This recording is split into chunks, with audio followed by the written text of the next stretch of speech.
seven-figure flipping, and I put my water bottle like right here. Yeah. And there was no way for Tommy to tell me, and it just focused right in on it for like 20 minutes. Everything he tried to do to change it, Yeah. I totally just Poland Spring. I was on a podcast in, where was it, Nashville, and I realized I put my drink right here, and that's the worst thing to do because it creates a barrier between you and the person you're talking about. So I'd take a sip, and every time I take a sip, I'd move it, and then I'd take another sip, and I'd move it a little more, and I'd take a sip. And so by the end of the podcast, it was over here, so it wasn't right in front of the camera, creating a barrier. But yeah. Yeah. What's today's date? I have no idea. The ninth. Yeah. What's up, guys? And we're live. I'm sitting here with a special guest, Brian Galke. I'm so happy to have him. Brian is a world-renowned face magician, keynote speaker across the country. We're going to get into it. I'm going to discuss a lot of things. We're going to discuss negotiations. We do a lot of direct seller negotiations in our line of business. So we're going to talk about sellers in the market, reading faces, how to help people. We're going to actually talk about the market and what we're seeing. If anybody has any questions, drop them throughout. As always, Q&A throughout. Brian, thank you so much for being here. Thank you for having me. What so tell my guests, because my intro is always sloppy. what is a face magician? What are you? Yeah, Who are so you? I was taught by attorneys on how to understand people based on their resting facial features. And so it's taught to attorneys for jury consulting. And as soon as I tell people that, one of two things happens. They always go, "Oh, I love the show Lie to Me." And I'm like, "So do I," but that's micro expressions. That's like body language for the face.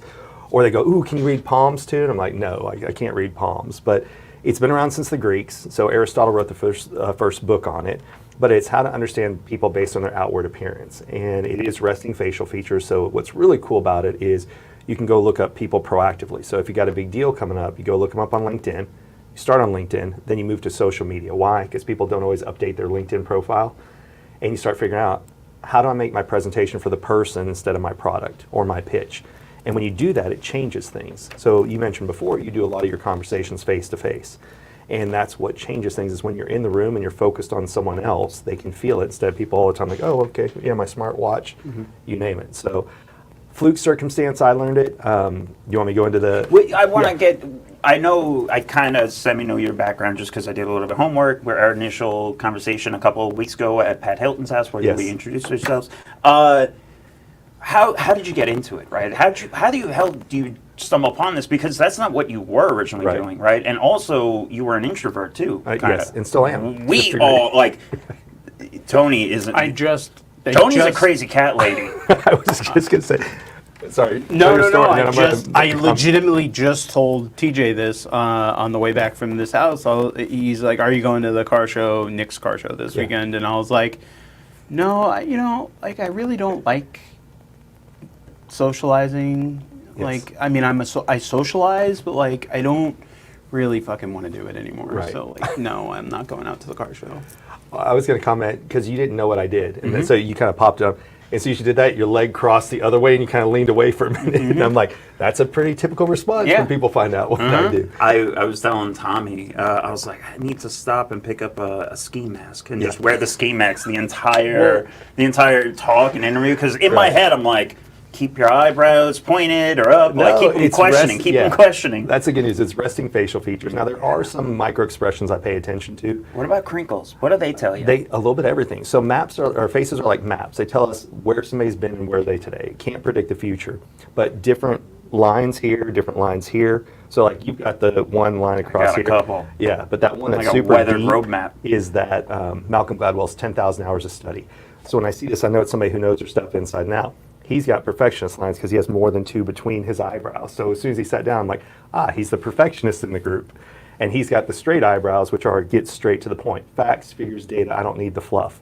So you would talk to different people differently based on what their face says about them as soon as you sit down. What timeline, right? So what are the differences of that? Can you go into that? Sure. So you mean like if I'm talking to what you said earlier, right? Yeah. Like I'm assuming if you drag on, it would be worse for him, right? Yes. So he's got low eyebrows that are close to his eyes. So the higher the eyebrows are, the more time they need to make a decision. Has nothing to do with intelligence. It has to do with just gut level of comfort when pulling the trigger on something. So the higher the eyebrows are, if you think of eyebrows like speed bumps on somebody's face, The higher they are, the more they need time. Data's got to race down their forehead, go over the speed bumps, and then try and go in. But if their eyebrows are close to their eye, then data races down their forehead. So the longer you talk, the more you lose them. So when I go into a presentation, let's say I'm on somebody's calendar for 30 minutes. Well, you've got low eyebrows, so I better get to the point in 5 minutes, because after that, he's still physically there, but mentally he's left the building, right? So You should see me at dinner. Yeah. Like he comes over for like meatloaf or something, Yeah. and he's literally checked out before food's ready. Yeah. Right. just don't waste his time. That's the way you make him happy. You can't even, you get me on the phone, and if you start to, like Mason, for instance, will just start and tells me all these useless things, and I'm like, your call, just 5 points of information. That's all I fucking need. I don't need the entire story. You can't see Right. your resting bitch face I to get judge it, that, but, right? but he knows that about me, Yeah. right? But how so I've done direct to seller negotiations Right. for 20 years, and I learned body language is a big. Absolutely. There's a huge tell, and a lot of investors don't know how to read body language. Correct. They don't know how to mimic it or anything like that. Yes. But I find myself, the older I get, the more I'm like, oh man, like the more I study it and the more I pay attention to it, it's special. It's really cool. It is, because we're not taught, when we lie with our words, not with our body. Yep. And that's why people can pick up when you're not being honest. They're like, there's just something doesn't sit right in it. And so it's only because we've gone to a digital format that words become more important. But Yeah. most of the time we pay attention to body first. So when they do the studies, it's like 77% body, then tonality, and only like 7% words. I don't remember the exact math of it. But words are the last thing we pay attention to. And that goes back to pre-language. The way that we knew and survived was when we paid attention, who's a predator, who's out to hurt me. There's a really good book, since you like body language, called The Like Switch. So it sounds like light switch, but like. And it's written by a former FBI behavioral analysis officer. And what they taught agents to do is when they walk into a room, tilt your head, raise your eyebrows up, and smile as soon as you walk in. And the Throw reason 'em off? to throw them off, yes, because when somebody enters a room, we subconsciously all look to see, is that person here to hurt me? And if you're squinting, you're a foe. But if you raise up, you're a friend. Like, hey, how are you doing? The reason they have them tilt their head is to show their carotid artery, and that says, I don't feel vulnerable. I'm not trying to protect myself. And so if you talk to older women, you offend them, they go, oh my, and they cover, right? That's to protect your neck. Or if you don't know what you're doing, you'll raise your shoulders up, and become the turtle. Yeah, and that's to protect this also. And smile because of mirror neurons. So the minute you smile, I want to smile. And so they actually have learned how to break down things like body language. And I love body language. As a matter of fact, I work with Janine Driver, the body language expert, only New York Times bestselling author on body language. So we have a course called Read the Face, Read the Room. My portion is, how do you prepare to get your butt in the room, right? How do you win the business? And then she teaches, once we're in the room, what to pay attention to. So I highly, highly recommend her book for all of your followers here. And that is, it's called You Say More Than You Think. And it's a yellow book by Janine Driver. And that is, what does your body language say about you when you walk into a room? And on the opposite side of that is Joe Navarro has a book called What Every Body Is Saying. Best body language book of looking at pictures and figuring out what are other people saying. I just reread his book on the flight home on my iPad. It's such a good book. It's very interesting to me, especially if I'm in a seller situation and there's a husband and wife, Yes. right? One will be like closed off and not really talkative. The other one will be more engaged, or if we're around a table, one of them sitting forward. And I'm always trying to figure out who's the decision maker, and Yes. body language and then mimicking their body language gets you on their side or not on their side, right? So if there's a lot of, I don't know, that I've experienced a lot of it to Yes. where I don't know, I can't teach it, but I can do it. Yeah. Well, sometimes the best players don't make the best coaches, right? But if you picked up on it, you've studied it, obviously. The only reason I made a funny face is if you've ever heard a tactic known as a tactic blown. And so a big thing right now is mirroring and matching. So if you cross your arms, I cross my arms. Well, Yeah. people aren't good at it yet. So what they'll do is they'll go, crossed arm, okay, yeah. And then somebody catches them, and as soon as you catch them, you're like, I know you're trying to manipulate me. And then that kind of, it blows it out. But what I do is if I pay attention that we're subconsciously in alignment, then I'm thinking that's like a mental high five because we're matching each other. But you can slowly match someone and then change their posture. But if you get caught doing it, you're done. So I think you have to learn to practice it in private. And then if you get good at it, great. But if you get caught, just know it's done. So I just look and say, when are we naturally in rapport? Then I take it as a high five mentally. Well, so, all right, to dissect that and ask some questions about that, right? Yeah. If we're in negotiations with a seller or anybody, any form of sales, right? Right. What's the time frame? How long, and I guess it's like to get that high five, how long do you have to try to mimic to break down barriers or something, right? Because you don't Yeah. want to do it the entire time, I'm assuming. Right. Just Yeah. in case you get your ass caught. So for example, we were talking before we started recording. If, let's say you and I are talking, and this drink is in front of me, and I realize, like, oh crap, I put a barrier in between us. I'm going to take a sip, and I'm going to slowly move it out of the way, because I'm trying to stop putting barriers between you and I. And the hope is that you do the same thing with your glass. So there's it depends on what the barrier is. If they've got their arms crossed and they're leaning back, well, if you lean forward a little bit and you talk about it, then they may lean forward too. So it all depends on what's their body language going on that part. But more for the faces, and this is a micro expression, is our eyes are just like the cameras here, right? They're open for focus and then they zoom in for a close shot. If you're talking to someone, their lower eyelids are rounded, that means I'm open to listening to what you're talking about. But if you say something and their lower lid goes straight, you just flatlined. Something you said or did has caused them to mentally try and shut you out. And you at that point have the opportunity to go, it just doesn't seem like something was sitting right with you. What did you want to talk about? Because we're nice and we're taught, don't cross your arms, don't cross your arms, don't cross your legs, don't put your hands in your pockets when we're at the negotiations table. But we're not taught to control that lower eyelid. Yeah. So as soon as it goes straight, you got to think, I just flatlined, or they're trying to shut me out. How do I get them to open back up again? And that's your opportunity to talk about right then and there. It's interesting because I do a lot of sometimes when I'm at a house, I'll walk in and I just sit down.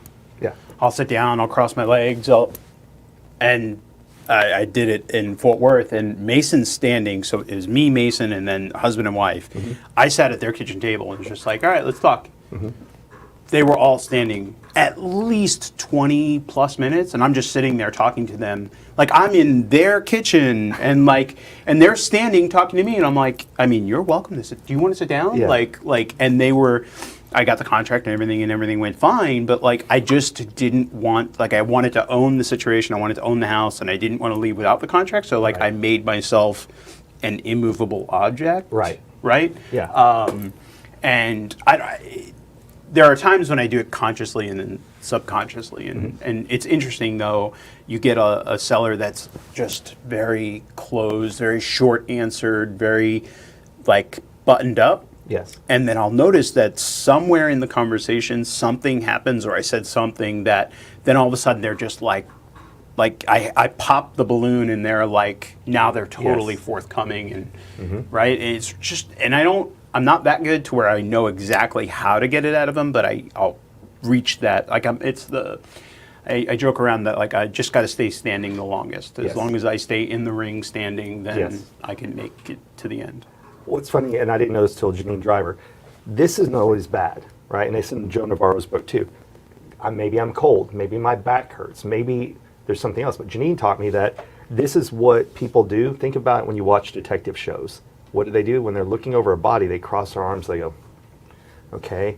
And that helps connect right brain and left brain. So it helps connect thinking. So it's not always a bad thing when people do this. Sometimes they're thinking a little bit differently. So when you view it as it can be a positive, we then don't think it's always negative. And being a public speaker, sometimes the people that sit in the back of the room like this the whole time, I think they hated it. You know what? They're not into it. And they'll walk up and go, one of the best presentations I've ever seen. And I'm like, I thought you hated it. So we've been taught these generic things like don't cross your arms. It's not always a bad thing. And don't always assume it's a bad thing. If they cross their arms, lean back and look away, that's one thing. But if they cross their arms and they're in there listening, or maybe they get on their phone, maybe they're not texting or emailing, maybe they're taking notes on their phone. So when you assume the best, there's a friend of mine named Joe Ingram, his way that he's called the sales genius is he always assumes rapport. When he walks into a room, he's like, everybody's going to love me. And when you take that mentality instead of, oh, they're crossing me off, they don't like me, then you act differently. You said he assumes everybody's poor? No. He assumes rapport. Sorry, it made me All laugh. right, so I'm deaf, so I wanted to make sure. That's Yeah. why I I was heard like, you. let Yeah. me confirm what I just heard in my head. Which I do assume, like I always assume that I won, or I always assume the sale. Yes. So assume rapport is I'd never read the book. I'm not a reader. I can't read. Yeah.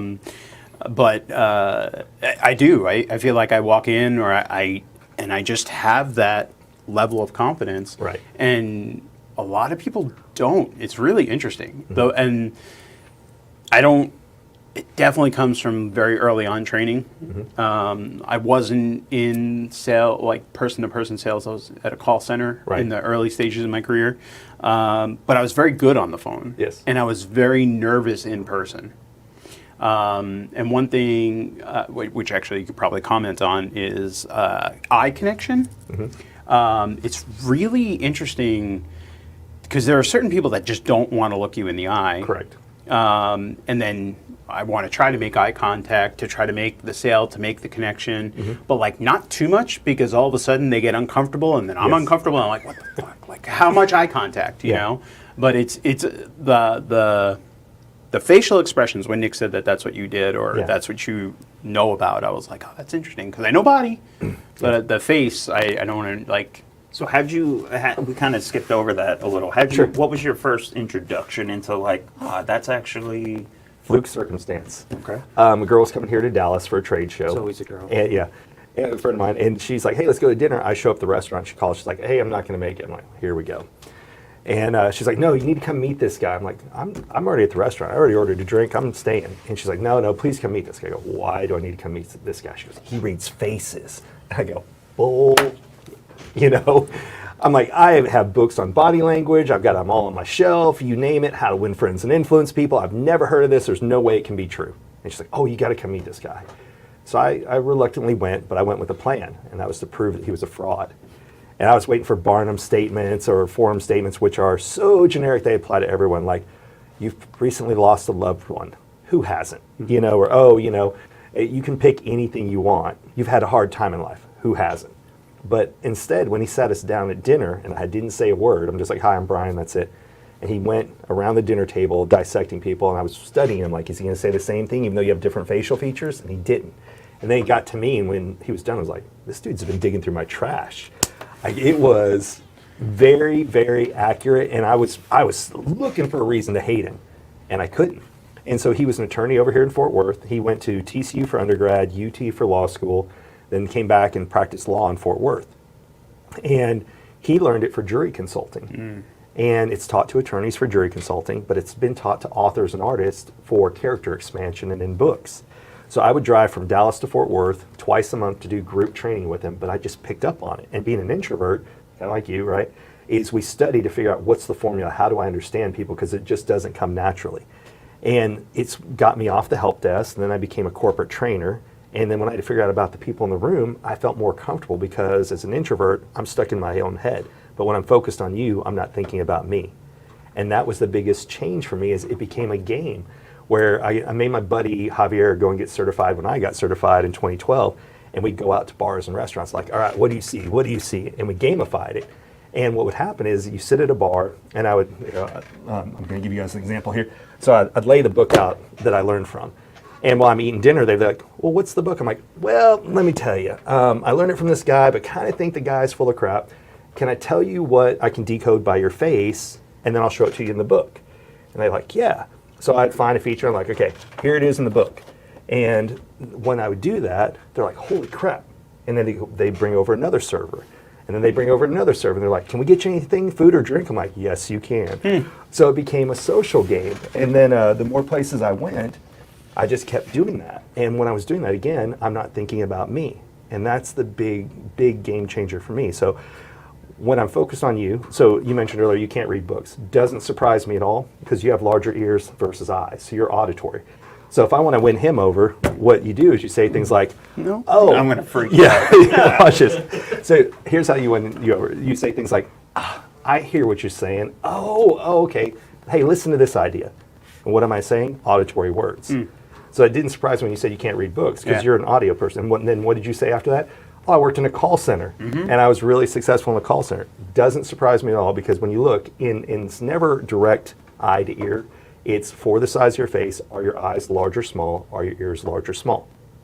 So a good example for you is all the hosts on The Voice. They all have large ears and small eyes. They literally listen to the musician. If they like it, they press the button, then turn around to see what they look like. As I bust my knee on your table. Yeah, that was my own fault. But yeah, so versus you're like an even mix. You're more of a kinesthetic, hands-on learner. So for you, I'd say things like, hey, let's get moving on the steel. You know, once we hit the ground running, I'd say action words, because that's you. I'm more visual. So when I'm talking to somebody who's visual, then I say things like, I see where you're coming from. Or, oh, hey, picture this. Let me show you this. So it's all depending on who the person is as to what you say. So I'm laughing inside. I'd said so many jokes. When you're like, and then you, I'm like, I got fetal alcohol syndrome face going on, right? Like I'm waiting for just a over the head hit. Like, you got to read backward. Sorry. It's eerie. It's scary. It's almost like I kept on picturing like you at the bar talking to ladies. Like that is dangerous. That's pretty much what women want, right? Like the movie with Mel Gibson. Yes. But that's wild. Everybody wants to feel seen and heard. And after we went through COVID, people were alone. And so now people live on this digital device. I love it. Connects us to the world, but disconnects us from each other. So look at, we have the highest... It disconnects people from themselves half the time. Like, doom scrolling, like everything. it's insane. And I notice, again, when I'm in a negotiation, they'll be on their phone. Like, it's real. And Saturday, this lady, the TV was just blasting. And I was trying to have a conversation about the sale of her house, like, and trying to meet her. I sat down on the couch, I reached over, I grabbed the remote, and I turned the TV off. And she looked at me, she goes, oh, I guess I should have did that, right? And I was like, that's all right, I took care of it. And I was like, what were you saying, right? Like, I just did it because it was the obstacle blocking the conversation. Even though it was over there, it was just in the way. For you, because you're auditory. Yeah. For her, she's visual, the TV didn't bother her. So she didn't hear the sound, but because you're auditory, it bugged the hell out of you while you were doing it. For her, she's visual. I'm not watching it. I'm paying attention to you. And I just didn't want her to be distracted or listening to whatever the hell was on. Like, I was like, no, you're going to pay attention to me. Like, I'm here. I'm sitting on your nasty couch with your cat hair. Like, you know. So when I was married, my ex was extremely auditory, and I'm more visual. So she'd want to watch a show, and I'd go in there. I'm like, cool, but I'm going to read a book. And I could read a book, and she's like, what's the show about? And I'm like, this, and this. And I'm more focused on visual, but I would occasionally look up and see what's going on. I wasn't listening to what's going on. I was kind of catching it in the background. So it's just how people are wired. Auditory, visual, again, you're more kinesthetic, which is hands-on. Let me get my hands dirty. Yeah, exactly. I'm gonna after the interview, we're gonna sit down and pull up photos of Lucia. This way you can dissect her and help me be a better husband. Jesus Christmas. Oh, well, that's the whole thing. I get hired out for corporate events, not just to go and train, but like the holidays are coming up.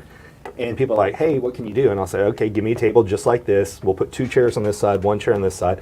And I'll let your guests come over and say, all right, what do you want to know? What each one of your faces say, what you have in common, or what you have that's different. Human nature is they always pick what we have that's different. And as soon as I do it, they're like, why have we been paying for a marriage counselor? I'm like, I know. And what's really crazy about it is this was part of the academic system until Henry VIII said, I don't like the idea that beggars and vagabonds can use this against their fellow man, and he had it yanked out of the education system. But it wasn't completely taken away because authors needed it and artists needed it for character development. So if you go and Google, the term for it is physiognomy. And as soon as people do that, they're going to say, oh, it says pseudoscience right away. 100% true. Because number one, it's not a science. It's an art, just like anything else. But if you claim something as a science, it has to pass all 5 metrics of the scientific method with 100% accuracy. Very few things in life do that. So if you look up body language, it's not scientific. There is no one body movement. Statement analysis, same thing. But they're all skills that can help you over time. But so if you think about required reading when we were kids in school, they didn't have pictures of every character like we have today because how much it costs to print, a book or anything. So we've been trained our entire lives to understand people based on what the author told us about the person's face and their actions. And that's why do all witches look the same? Why do all devils look the same? So we've been trained to a degree, we just haven't been formally trained thanks to Henry VIII. Way to go, Henry VIII. Same guy cut off his wife's head so he could get a new wife. Not the best decision maker, but yes.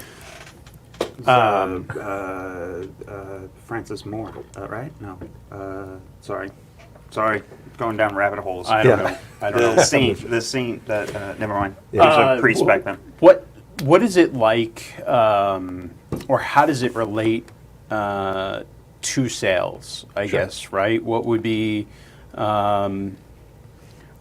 something I can get better at? Sure. So let's say I'm helping sell a house to someone, okay, just to give you examples. Because you have straight eyebrows, facts, figures, data. What are you looking for? 3.3, 2.2, what interest rate, square footage? That's the question I'm going to ask you. You're more kinesthetic. Hey, let's go walk through the house. I want you to see every room. And as he's walking, I guarantee he's not going to touch stuff, right? When he's going through. If they're more visual, I'm going to show them pictures of it. I'm attacked. I did that literally, we walked a foreclosure this morning and I'm walking around doing everything. I'm doing literally, Yeah. Visual people, then, hey, let's go take a look. I'm going to show them pictures of the house before we get there. Now it's going to get kind of crazy. So we talked about eyebrow height. There's 3 basic eyebrow shapes. So straight is what you have, straight to the point. I have angled, which is what's my angle, help me understand it, and then there's rounded. You kind of have a little bit of rounded. So when you're talking to somebody, straight eyebrows, get straight to the point, facts, figures, data. So using a house again, what are you looking for? 3.3, 2.2, square footage, you name it. For me, angled eyebrow. Hey, what's the most important thing for you in a house? What's the most important room in a house? Rounded eyebrow is wait till these people see your new house. Are you going to entertain in this house? I'm still selling a house, but I'm talking to the person about what's important to them in the house. Or we can go automotive, do the exact same thing. Somebody comes in with straight eyebrows. That's totally him. Yeah. That's totally him. That's what'd you say earlier? We were talking. It's other people around you and stuff, Yes. right? The rounded eyebrows, think about the people around them. Angled eyebrows, what's my angle? Straight eyebrows, get straight to the point. And that's just one feature. I love big family dinners. Yeah, Yeah. it doesn't surprise me. And people go, oh, it's because I was raised in an Italian family. Not everybody's that way. I can't fucking stand him.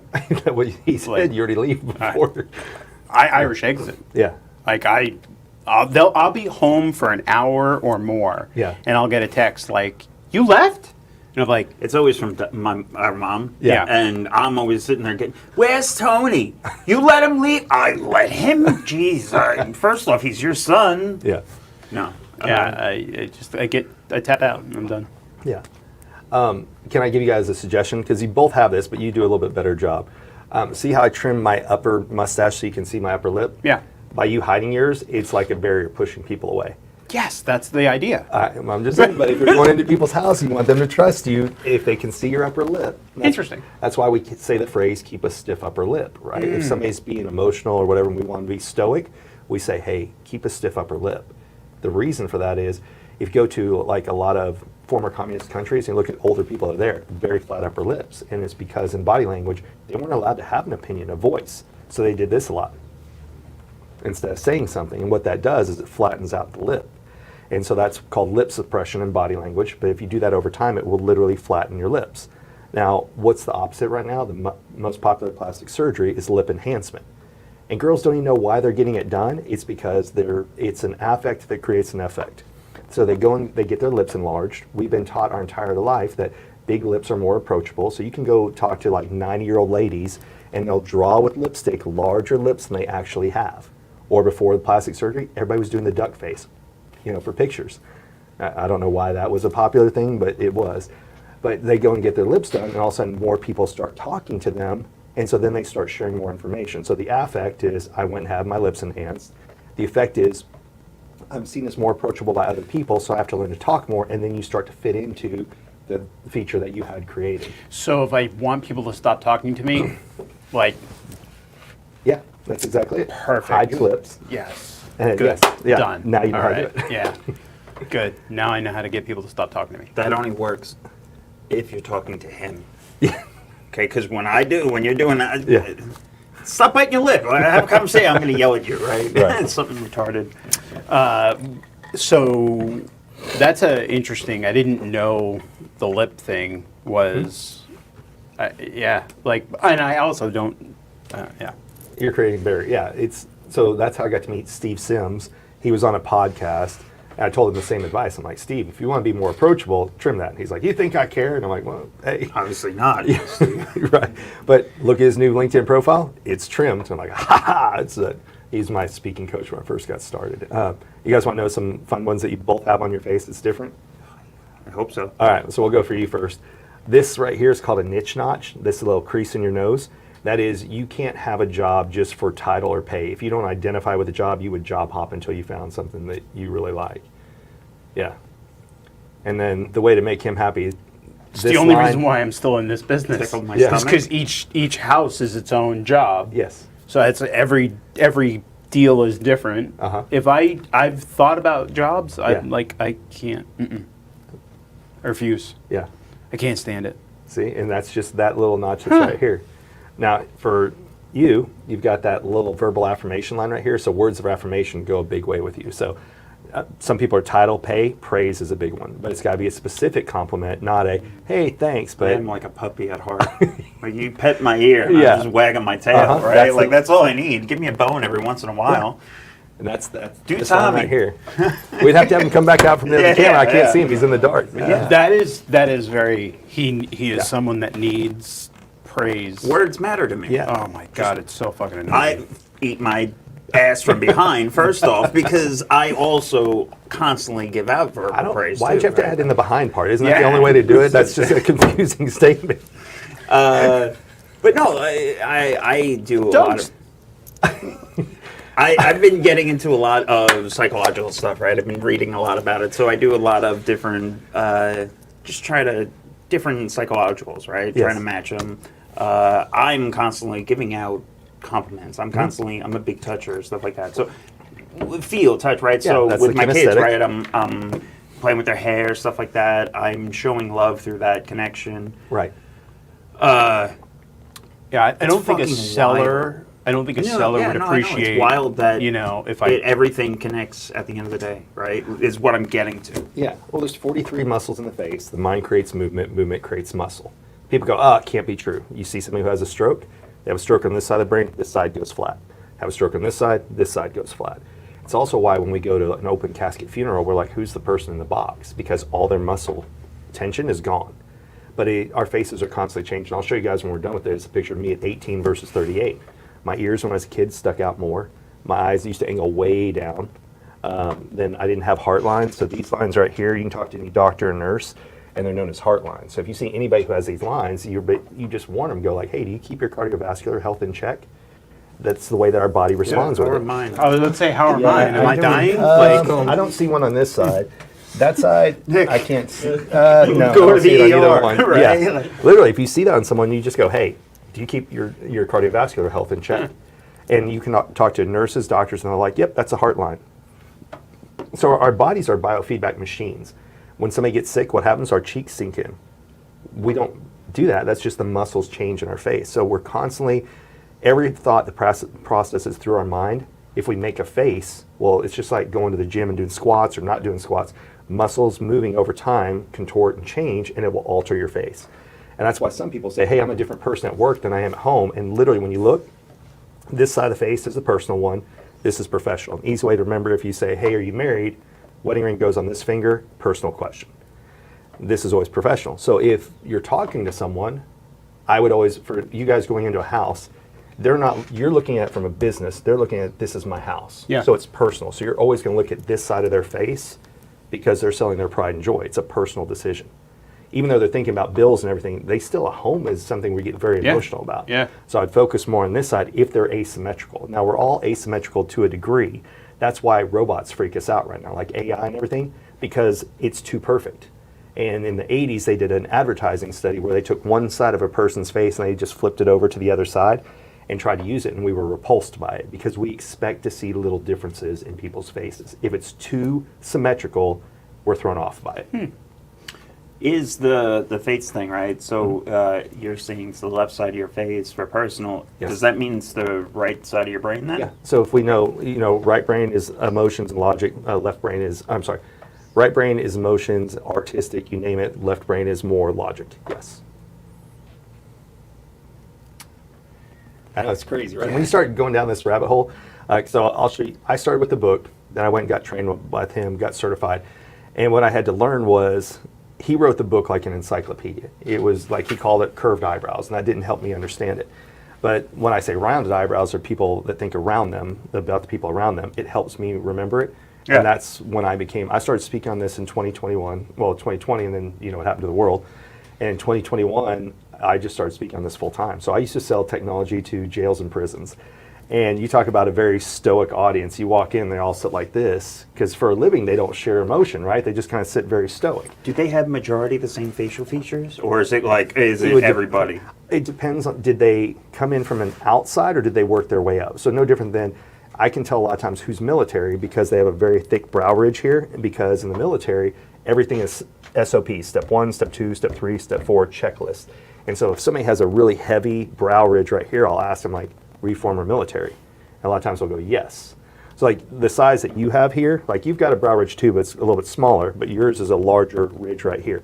So it would almost be one that I was like, were you military or not? Well, But he went to military school and I just engineering. I was March Marine. were you? Okay. Yeah, but Yeah. that's civilian though. Like Yeah, it but doesn't still, matter. You still went to a go military through the school. same Hey, checklist whatever. and But I everything. just Okay, listen. well, that helps. I know better to say that I was. That's my point, Yeah. right? Like Yeah. I'm not gonna sit there with all these trolls out there and be Yes, like, yes. "You Yeah. stolen valor," right? Right. No, I'm not doing any But of that. you went through a similar process, so that would explain Yeah, I got part of yelled the at. brow ridge that you have right there. Because it's it's funny. One of the girls I know in Nashville, she sent me a picture of someone and really deep line like what you have right here, but he only has one. You've got a few different lines, and I immediately text her back. I'll show you guys the text in a minute.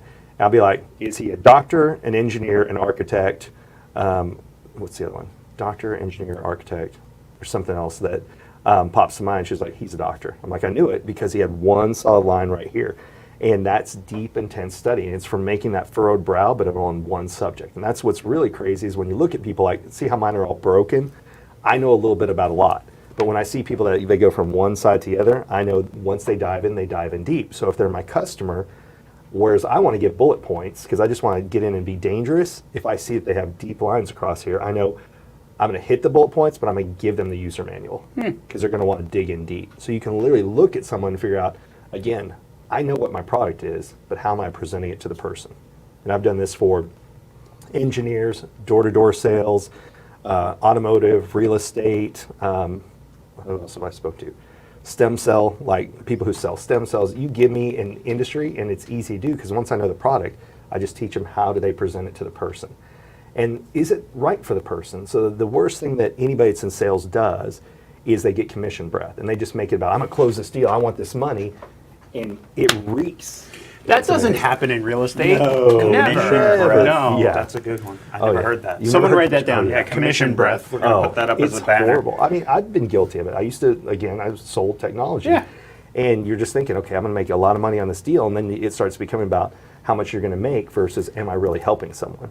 That's why it doesn't matter how much money is on the table if I'm not solving a problem or it's just not worth it, right? Yeah. Like I'm not going to carry on the conversation. I'm not going to waste my time. I'm not going to waste their time. If it's not about the money, it's about the solution first, and Right. then money is the byproduct. But that's your logic, right? Yeah. Some people are just thinking, I need more money. Yeah.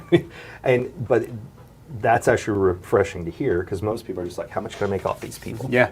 You know, that's where a lot of people's head is at. And that's where you look at a lot of formal sales training. All right, oh no, you have all these objections, cool. Which credit card are you going to use? And completely dismissing the person and versus what this helped me to understand other people and understand, is this right for other people? Yeah. And that makes a world of difference to me versus you can manipulate people or you can understand people. And I don't like to manipulate people. Well, there's one of my first mentors said to me, like he was impressed that like I'm good with people, and he would be like, one thing you want to do in this business is you want to be so good that you can take advantage of somebody, but Yes. not take advantage of them.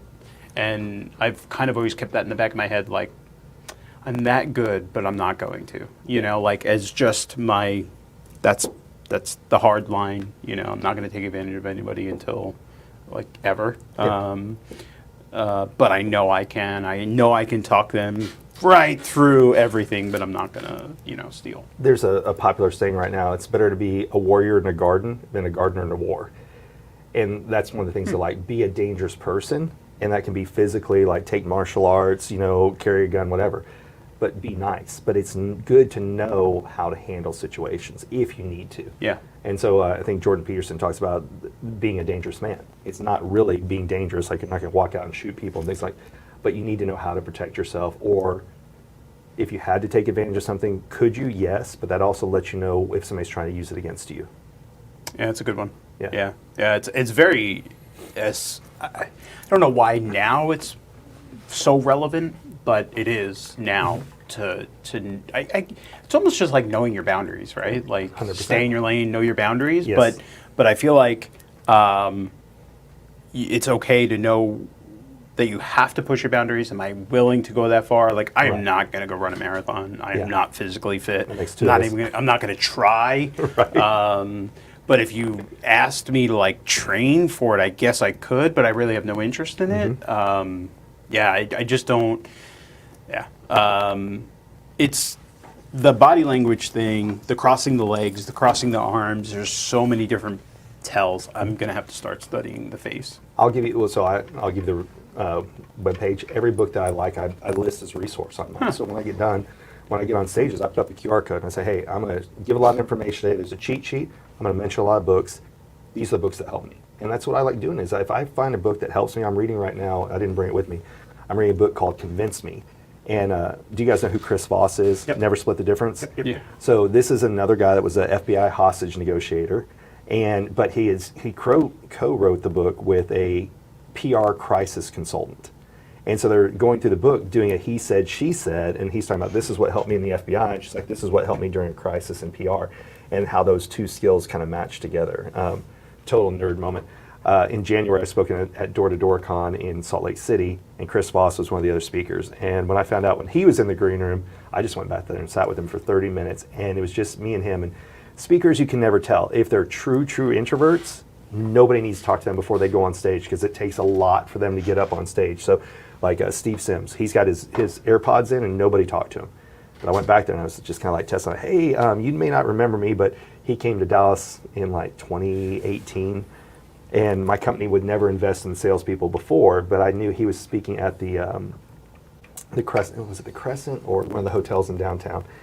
And I found out where the class was. My company wouldn't pay the $5,000, but I went to the hotel, and when they went up for a coffee break, I went into the room, and I had his book. I'm like, can you sign my book? He's like, oh yeah. And I was like, can I get a picture? He's like, yeah. And he's like, I don't remember seeing you in this class. I'm like, because I'm not here. And I just took off. And, It amazes me. Companies try to squeeze juice out of their sales team, but are not willing to invest in the individuals, right? Yes. And I think there's a disconnect, probably in upper management, where it's a little bit of selfish. They don't want to invest too much because then the person is going to get too good and leave. yes. Right? That probably somewhere in corporate, that's a mentality. I don't know. I'm not in corporate. I can't stand it. What? He's matching you. Oh, no, I He literally even got to height level. I felt like I was too tall. I'm just telling you, he's doing the thing. He's doing the thing. We're having a good conversation. I know, Yeah. he's doing the thing. I'm watching him. But yeah, so I think that that's a very selfish thing that corporate will do is Yes. not invest in their sales team. And I'm willing to invest in my sales team. If you can hear this, if you stay valuable. There you go. But yeah, I mean, we sent everybody to, just last year we sent everybody to Tony Tony Robbins. Robbins, Yeah, right? UPW, all that. For UPW, Yeah. and they came back and they were in great spirits for a week, and then the next week they forgot everything that they learned the week before. But no, I think there is a problem with corporate and teaching their sales team to be better, because how else are you going to control them? So the company I used to work for, I went to my sales leadership. I'm like, hey, and this is right when Grant Cardone was starting to take off, and I'm like, hey, he's got Cardone University, and we should sign people up. And my EVP came over and said, I believe by the time I hire salespeople, they should be trained. I'm like, that's saying you brushed your teeth once, you know, and the competitors were constantly sending their people off to different things and presidents clubs and bringing in speakers. And ours was, you should just know the product better. I'm like, but you're not keeping up with what's popular. And that's the wrong thing to do. I get what you're saying about they may leave you, or they may be more successful and make your company more money. Yeah. So it's... I would take the gamble that Yes. they're going to stay, be happy, and make us more money versus, and if they leave you, not who cares, but like, you don't want to hold a hostage. Like, Right. they're going to sell your product horribly. They're going to misrepresent the brand Yes. versus represent it more positively. So that's the big thing in sales is if you don't believe in your product, neither will anybody else. And I got to a point I couldn't believe in our product anymore because it kept failing and having problems. And I became a professional apologizer. And obviously, social media got me fired, and it was one of the best things that ever happened. I went to an event called Traffic and Conversion. And do you guys know who Ryan Magin is? M-A-G-I-N? You guys should learn him. He teaches everybody how to do viral videos and things like that. And he did this interview style. Tommy. Yeah. M-A-G-I-N. Actually, we were just talking about Pat. Yeah, I got Pat Hilton in my bag. Pat, yeah. Hashtag Pat Hilton. Well, and Ryan really respects Pat. We were talking about him on Friday night because Ryan was here in town. And he was doing this interviews back and forth. And he's like, how much do you make? And a few other, and all of a sudden, like 3 videos went viral, 3 million views. And I always kept everything as under my brand name, which was Subtle Skills. Nothing under my name because I never wanted to be a conflict of interest. And TikTok made a change where it said, if you have my phone number in your phone, you can now see my videos. And all of a sudden people are like, how much do you make? I'm like, oh no. And the next week I was fired for repetitive poor performance after 21 and a half years with not a single HR write-up.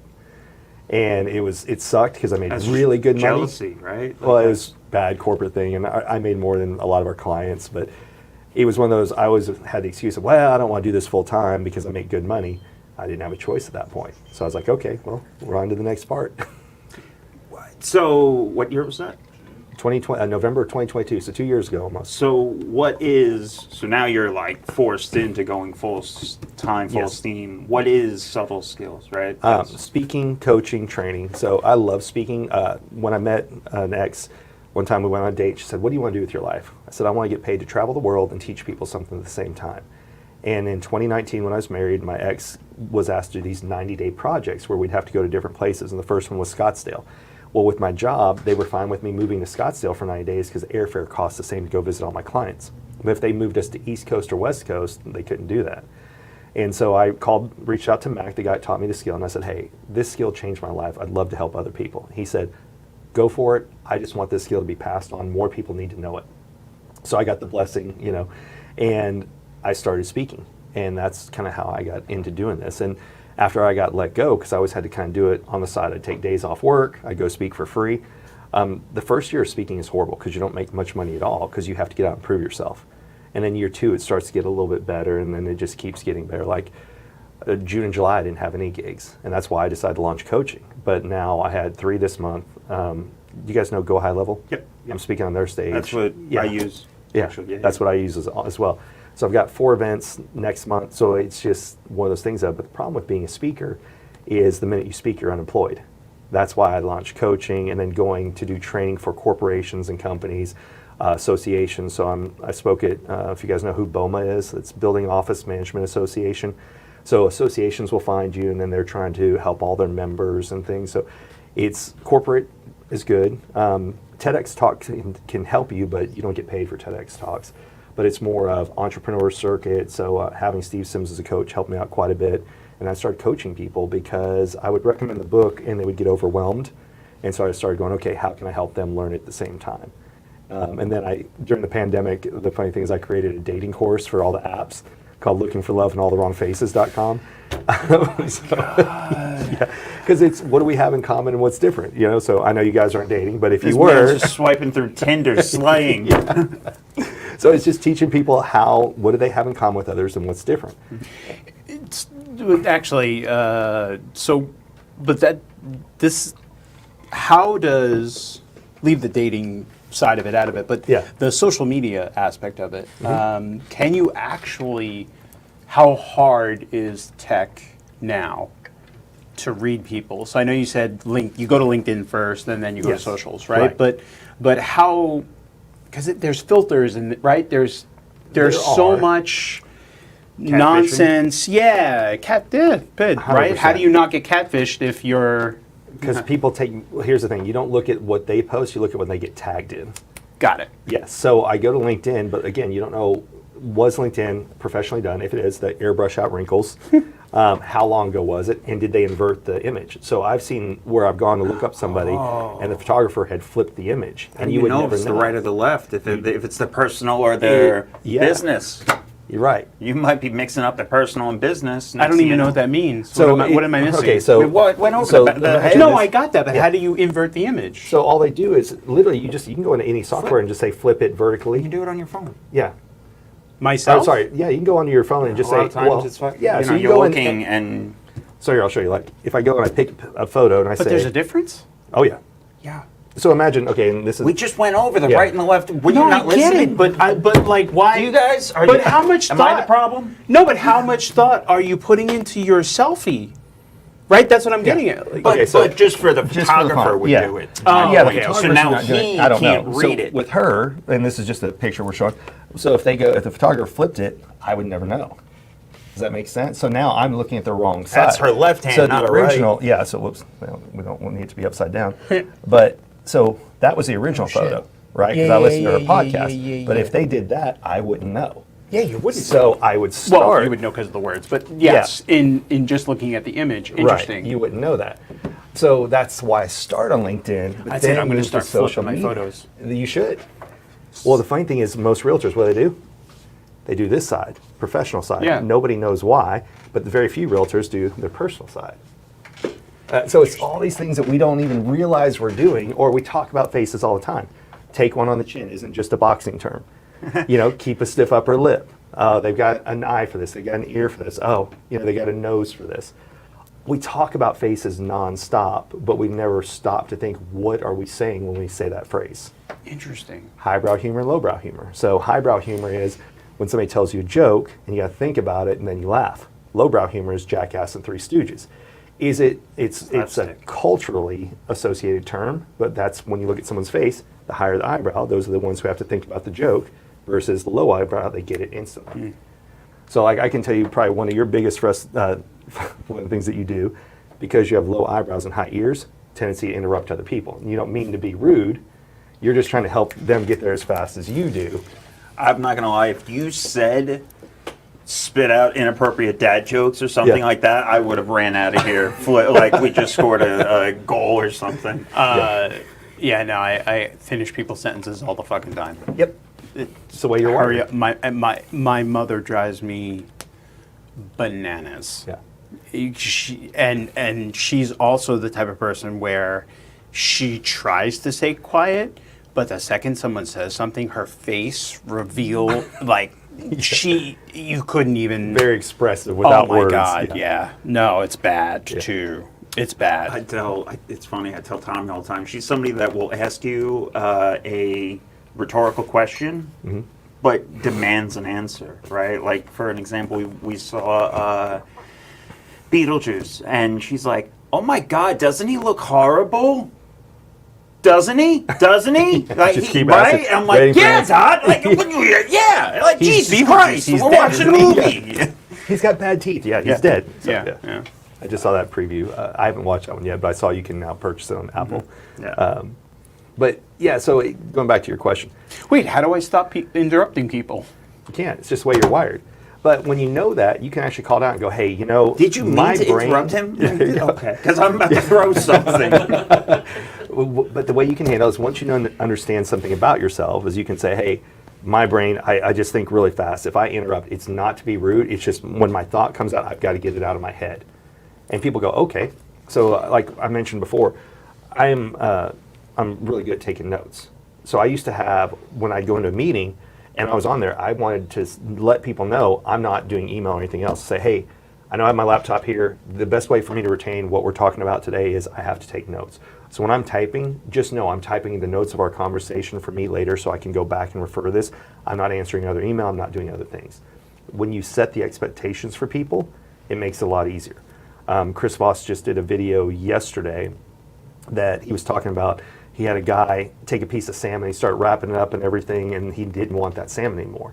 And so he literally said, what's this guy's worst thought that he's going to have? So he's going to say, hey, I know it's going to be kind of crazy. I had you do all that work, and you're going to think I'm rude, but I don't want that piece anymore. But because he said that, the guy goes, oh, okay, and just grabbed him another piece. But if Chris hadn't have go ahead and vocalized what that guy may be thinking, then in his head he may be thinking, I did all this work, and this guy's an a-hole. So when you're telling people about it, it's how you can set the frame. I think it's transparency, right? Controlling the narrative almost. But I do that when I'm with sellers, and I was sitting on the couch on Saturday, right? And the lady's like, all right, well, how much? Like, how much? What's the number? And I'm very slow with giving my number. Sure. I want them to beg me for the number before I'm going to give it to them. And I said, well, hold on. And I pulled out my phone, and I was like, I'm not texting.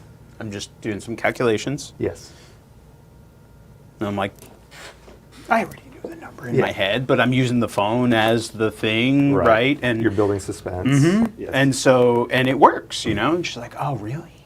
That's all? Or, know. But I'm always, especially when you're in someone else's house, trying to buy, right, from them, I'm always very, very, just transparent with my actions. Yes. Because I think it builds, there's like a respect there. It does. If you come in and you go, I'm going to give you this much. People are like, but you don't know my house. You don't know the history of my house. You don't know these things. But when you look like you're taking in information, and you may be taking in information, and then you make a decision, it doesn't look like you walked in the door with a preconceived notion. Absolutely. And I think Josh Dees, his experience that he just utilized, whether or not he used my method or not, but I tell people all the time, there are appointments. People set you up back to back. Yes. They'll give you 30 minutes, like thinking, so they'll set me for somebody for 1:30, and they're like, I'll just show everybody in the next 2 hours, and whoever gives me the highest offer. Right. If I just so happen to be there at 1 o'clock and you showed up at 1:30 for your appointment, I'm not leaving. Yeah. Hope I stay. Yeah, like I stay. I wait it out. Yeah. I watch your actions. Like I have no. People are like, oh well, should I just call you later? Like, go ahead, try to call them later. Yeah. They're not going to answer your phone call if I win, right? Because I licked it. It's mine. Yeah, like it's just amazing to me because people, and I don't know if it's confidence, if that's what I'm trying to have, but it's just no fear, right? There's no fear of losing the deal. If I don't stay, I definitely lose the deal. If I stay, I have a less than 0% chance. So I'll say it's winning. Confidence reassurance, because you may walk in confident, but that doesn't mean that they are comfortable with you. So you're building a reassurance with them that you are the right person, and this is the reason why. So, and that's what people want. Ultimately, we want to be told what to do to a degree. We want to feel like we're involved in the decision, but give me the options and help me really understand it. When you walk in and you're spending more time than they pictured, they thought you wouldn't need that much time. And you're explaining, no, these are the reasons I need more time. Now, if you're staying longer and it's a good tactic, that's great. But that's the whole thing is, especially, like I said, people are emotionally tied to their homes. And especially if they're losing it under circumstances they never thought would ever happen. And so the more comfortable you can make them with things, the easier it'll be. Yeah. And it's not necessarily just so that I can get it cheaper. A lot of times right now, there is no cheaper. Right. In this market, and we're coming into a very, 20 years I've been doing this. This is definitely the unknown. Yes. For me, for the last 20 years, the next 6 months, I don't believe I will have seen before. Right. So I think it's going to be very unique, and I think it's going to take a lot of savvy stuff. The future is going to be based around social skills. The more social skills you can learn. I just was at a conference last week, AI. So now you have AI sales teams, AI bots that will respond. One of the guys who did a big presentation on AI and his text messaging is all AI bots. And one of the things he told is talk like a Gen Z. And so I've been playing with the bot, and it'll answer me like it's a real person. Yes, I could read off it. So that's one of the things they put in their prompts is answer the person, purposely have misspellings in the text, talk like a Gen Z person. Oh, wow, that's really cool, and add these things in. So what's going to separate people in the long run is what can't be done by automation and AI. And that's face-to-face communication like we're having here. It's studying body language. It's studying statement analysis. It's learning negotiations. It's all the things that when you're in the room, you matter because we have a connection to people when we're in the room. That's why COVID was so hard. That's why we still hate Zoom calls. Oh, yeah, I can't stand them. Yeah. So one of the things that I do for a Zoom call, and this came from my buddy Joe Ingram, take a Post-note and you point it right at the top of your camera so you know where to look instead of looking down at the Brady Bunch the whole time, because then we're not creating eye contact. Instead, you look where the camera is. Or I have mine set up very similar to how you guys have it set up here. My camera's here and I have a monitor behind it. So I'm looking past the camera at the monitor where I'm having the StreamYard or the Zoom or whatever, because I want to be looking at the camera while I'm paying attention to the people. But when you're in the room, it's the equivalent of if I talk to you the whole time just like this, and I'm talking to you, obviously now I'm facing you, but you'd be like, hey, what are you doing? And that's what we do on Zoom calls, is we're like, yeah, okay, no, everything's great. It just becomes awkward. But that's where the real power is going to be. Go and Google this later, but intelligent.com did a study, and I always screw up the percentages, so I'm actually going to pull up a picture while we're talking. They interviewed 800 employers in December of 2023, and these are a few of the facts, and my favorite one's going to be the last one, but Intelligent. Okay. 53% struggled with eye contact in an in-person interview. 50% asked for unreasonable compensation, 47% dressed inappropriately, 27% used inappropriate language. 21% refused to turn on their camera for a virtual interview. Wow. That's They're not not the even best. dressed. Yeah. Here's my favorite one. 19% brought their parents to the interview. But, yeah. So what I'm saying is we raised a generation, and I say we, like I turned 50 in a few months. But I didn't have this. I got this later in my life, but I even have a 7-year-old, and she'll be like, hey, take a picture, and she'll go, let me see it. No, I don't like it, delete it. And so what we've given kids is a device that taught them about perfection. I can craft the perfect picture, the perfect text message, the perfect social media. And the anxiety that they have having a face-to-face communication like this is the equivalent of public speaking in front of thousands of people. And that's why they're having such a hard time in face-to-face. So they did an experiment where they put 2 people in front of class and they said, talk to each other, like, hey, what's your name? And then they said, turn back to back and text each other. And they just thumb it away, having conversations. That's why it's more important than ever to have social skills. So if you go back in time, 10 years, 15, Facebook. Sure. Facebook was still for college only for the most part, right? Right. Have we come almost like full circle to where everything shifted online, that whole new era, and then all of a sudden now we're coming back to where it's in person again? Like In person is how you'll stand out because of automation. Okay. So AI and automation will answer emails, do chats, take phone calls. You can actually think about, you used to call and talk to a person in customer service. Now an IVR. Do you like talking to an IVR? No. You're happy when you get a live person. Well, that's where as we long get as back they're to. not from India, but yeah. Yes. Or the Philippines. Yeah. You have no idea nowadays. Exactly. Yeah. That's this like they're good. But AI Wow. bots will be just as Amazon good. has some of the best ones. Yeah. But I Sound wouldn't like call they're them. British. It's Tuesday, isn't it? Yeah. But that generation, I guess, that swing of generation for the last 20 years. Right. I mean, I was good on the phone, yes, but I've been good face to face. Yeah. But I don't know. I guess have we just swung all the way back around would be my question, right? Because like Yes and no. our parents, I mean, they had landlines. They couldn't take this with them, Right. Right. So, are we just back to the baby boomer almost era? No, we're the opposite. So, okay, when we grew up, did you know who was calling? caller ID didn't come in until later in life. Right. We just took this wild, I'm going to We had to answer pay for that. That was an add-on. Yeah, it was an add-on. Right? I remember when it first came Yeah. out, you had to add on. Literally. So it was like, we used to be, I will give you an example for mail here in a second, but we just learned to pick up the phone and answer and talk to people. Yes. Now people look at it and go, caller ID, oh, I don't want to talk to them, I'll just text them. We learned to have conversations. When you wanted something, you had to go ask for it.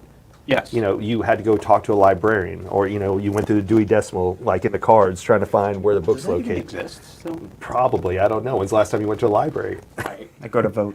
Yeah. Well, look at where ChatGPT is going. ChatGPT is now becoming where people go instead of Google. So when you want to know something, Google will give you a bunch of websites.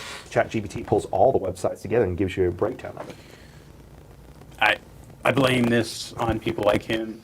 Tony's very. This is- it's coming to an end. AI. This is the end of the Terminator. world, and the fact that we're feeding it. I did Yeah. just get the new iPhone. It does have the AI built into I want it. to talk to you after this then. Okay. It drives me fucking crazy, but you know, unfortunately, did you see that? Did you see the Delta flight thing in the airport? Okay, so Delta comes out with this thing. I don't even remember which airport. It's in one airport right now.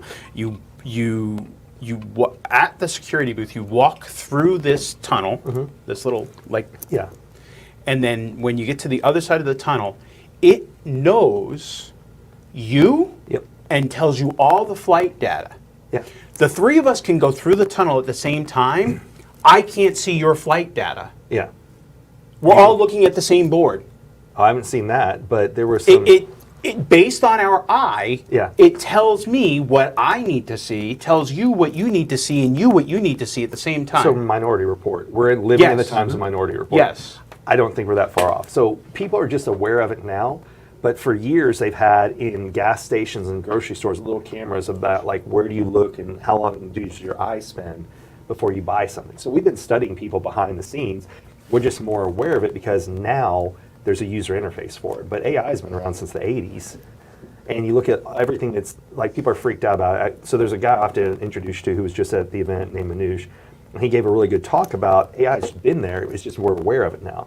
But if you look at how are you getting algorithms through social media and everything, AI. It's not somebody, you know, Steve in the back going, I think you'd like this. Yeah. We've been dealing with it. We just weren't aware how forefront it is until now that we can interact with it.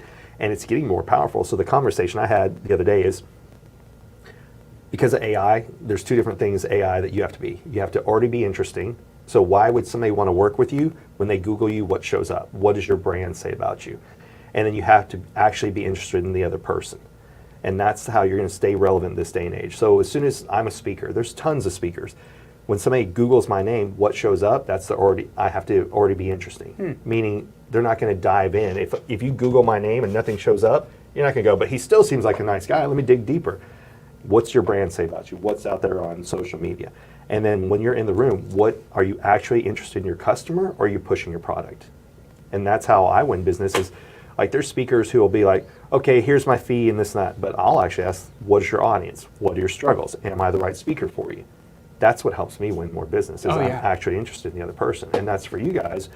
You actually are interested in how can I help the people in that room instead of just how much can I make off this house. Yeah. No, and the second you're how much can I make off of, they sniff you out and they don't want to deal with you. It's a repellent. Yeah. Nobody wants to be made money off of, right? Like that's the whole thing. So once they find out, they'll be okay with you flipping it, but the second they find out that you're gonna just sell it to a flipper and you're not gonna put in the sweat in it, then they're turned off by you also. So, do you happen to watch The Office?